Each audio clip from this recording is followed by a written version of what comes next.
ने तरक्की की है, वैसे वैसे ये बात भी सामने आई है कि यूनिवर्स में पृथ्वी जैसे और भी बहुत सारे ग्रह हैं जहां पर साइंस ऑफ लाइफ मिले हैं। वहां रहने वाले लोग हम ह्यूमंस का ही कोई वर्जन हैं।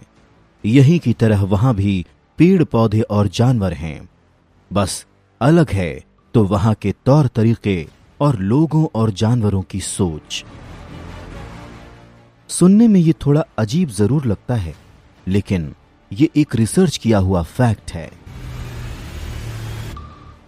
हमारी पृथ्वी जैसे ही एक ग्रह टाइटन की पहाड़ी पर काले रंग के कपड़े पहने 18 साल की उम्र का एक जवान लड़का अपने एक हाथ में खून से लथपथ खंजर और दूसरे में एक मरे हुए कछुए को लिए खड़ा हुआ था। खंजर से लगातार टपकता हुआ खून इस बात को साफ कर रहा था कि उस लड़के ने अभी अभी ही इस कछुए को मारा है। तभी उसकी आंखों के सामने नीली रोशनी फैल गई और एक ट्रांसपेरेंट सी स्क्रीन सामने आ गई। उस पर लिखा था, काला कछुआ मारा गया, डेविल सोल हासिल नहीं हुई। 0 से 10 जीन पॉइंट्स हासिल करने के लिए इसकी एनर्जी हासिल करें। ये पढ़कर वीर रहेजा नाम के उस लड़के के खूबसूरत चेहरे पर एक संतोषजनक मुस्कुराहट आ गई। वो तुरंत ही उस मरे हुए कछुए को जमीन पर रखता है और अपने हाथ में लिए खंजर से उसका पेट फाड़ देता है। कछुए के पेट को फाड़ते ही वीर आंख बंद करके अपने हाथों को एक पैटर्न में घुमाता है और उस कछुए की एनर्जी को अपने अंदर आता महसूस करता है। फिर उसने पावर स्क्रीन की तरफ देखा जिस पर लिखा हुआ था, काले कछुए की एनर्जी हासिल हो गई है, आपको जीन पॉइंट्स नहीं मिले। वीर ने पावर स्क्रीन को हल्के से छूने की कोशिश की। स्क्रीन 1 सेकंड के लिए ब्लैंक हो गई। फिर उस पर लिखा हुआ आया, आपका स्टेटस फर्स्ट लेवल पार नहीं हुई, अब आपका लाइफ स्पैन होगा 200 साल। विकसित होने के लिए जरूरी पॉइंट्स 100 जीन पॉइंट्स, हासिल हुए जीन पॉइंट्स 79। डेविल सोल हासिल नहीं हुई। लगातार 30 से भी ज्यादा कछुओं को मारने के बाद भी मुझे एक भी जीन पॉइंट्स हासिल नहीं हुए। लगता है मैंने जरूरत से ज्यादा काले कछुओं को मारकर उनकी एनर्जी हासिल कर ली है। शायद इसीलिए मैं आगे और डेवलप नहीं हो पा रहा हूं। पता नहीं मेरी फर्स्ट लेवल कब पूरी होगी और कब मुझे यहां पर कोई स्टेटस हासिल होगा। अपना डेटा पढ़कर वीर की मुस्कुराहट उदासी में बदल जाती है और वो गहरी सांस लेता हुआ निराश होकर पास ही पड़े हुए पत्थर पर बैठ जाता है। टाइटन ग्रह पर बने देव आश्रम में आए हुए उसे 3 महीने से भी ज्यादा हो गए हैं और इतना समय बीतने पर भी वो आज भी वहीं है जहां से उसने शुरुआत की थी। कहीं ऐसा ना हो कि उसकी पूरी जिंदगी यहीं देव आश्रम में बीत जाए और वो कभी आगे बढ़ ही न पाए। इस ख्याल से ही वीर डर के मारे कांपने लगता है। नहीं, वो ऐसे हार नहीं मान सकता। वो ये कभी नहीं भूल सकता कि वो यहां पर क्यों आया है और उसका क्या मकसद है। अपने परिवार के लिए, अपने परिवार की खुशियों के लिए उसे खुद को साबित करना ही होगा, ताकि वो जब लौटकर अपने प्लैनेट पर वापस जाए तो उसकी मां और उसकी बहन को उस पर गर्व हो। हां, वीर टाइटन ग्रह का प्राणी नहीं है, बल्कि वो पृथ्वी ग्रह से है। तो फिर वो वहां क्या कर रहा है और उसका क्या मकसद है? और सबसे बड़ी बात, वो यहां पहुंचा कैसे? तो ये बहुत ही दिलचस्प कहानी है।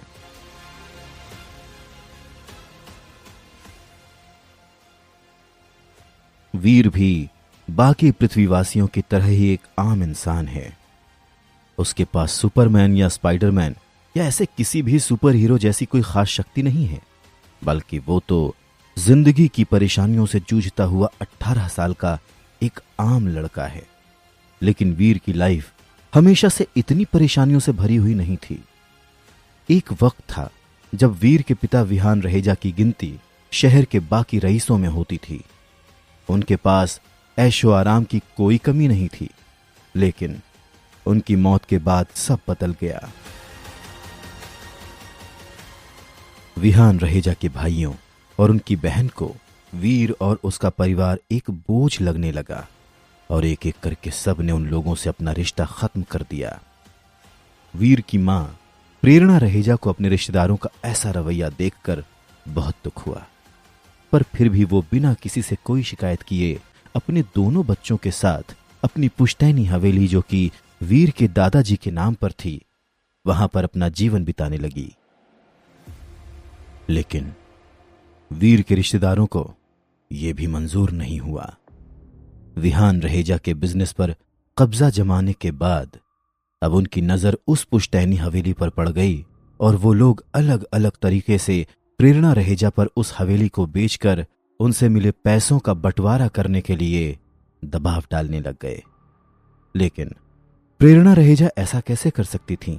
आखिर प्रॉपर्टी के नाम पर उनके पास यही एक हवेली ही तो रह गई थी। अगर ये भी बिक जाएगी तो वो अपने दोनों बच्चों को लेकर कहां जाएंगी? लेकिन इन सब बातों से वीर के दोनों चाचा और बुआ को कोई मतलब नहीं था। वीर को आज भी वो दिन बहुत अच्छे से याद है जब वो कॉलेज से एग्जाम देकर घर लौटा था और उसने अपनी बुआ को अपनी मां से बहस करते हुए सुना। प्रेरणा, आखिर तुम चाहती क्या हो? ये घर हमारे माता पिता का है और मेरा और मेरे भाइयों का इस पर बराबर का हक है। अब जब विहान भैया नहीं रहे तो हम उनकी पत्नी और बच्चों को परेशान नहीं करना चाहते।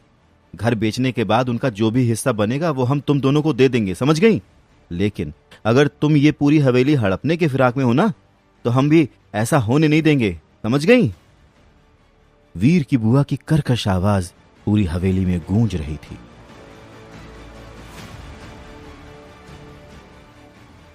बिल्कुल सही कह रही हो बहन, ये हवेली हमारे माता पिता की विरासत है, इस पर हम सबका अधिकार है और आप अकेले इस पर कब्जा नहीं जमा सकती। वैसे भी आप लोग 20 साल से ज्यादा से यहां पर रह रहे हैं, तो उस हिसाब से तो आप लोग बहुत फायदा उठा चुके हैं। अब वक्त आ गया है कि हम इस हवेली का बंटवारा कर लें। वीर के बड़े चाचा अपनी बहन की बात का समर्थन करते हुए बोले। सही कहा भैया आपने। भाभी, आपको तो हमारा एहसान मानना चाहिए कि कम से कम हम आपसे इसका किराया नहीं मांग रहे हैं, लेकिन इस घर पर हम सभी का हक है और इसलिए इसका बंटवारा तो होकर रहेगा। वीर के छोटे चाचा भी अपने बड़े भाई की बात में हां मिलाते हुए बोले। हमने अपने वकील से सारा हिसाब लिखवा लिया है। इस हवेली की कीमत 4 करोड़ से ज्यादा की है। आपको मिलाकर हम 4 लोग हैं, तो उस हिसाब से हम सभी को 1-1 करोड़ मिलना चाहिए। अब या तो आप हम तीनों को 1-1 करोड़ रुपए देकर इस घर को पूरी तरह से अपने नाम करा लीजिए और नहीं तो इस घर को बेच दीजिए। फैसला आपका है। अपनी चाची के ऐसे शब्द सुनकर वीर को अपने कानों पर विश्वास नहीं होता है। आखिर कोई इतना बेरहम कैसे हो सकता है? देखिए, आप लोग मुझ पर इस तरह से दबाव नहीं डाल सकते।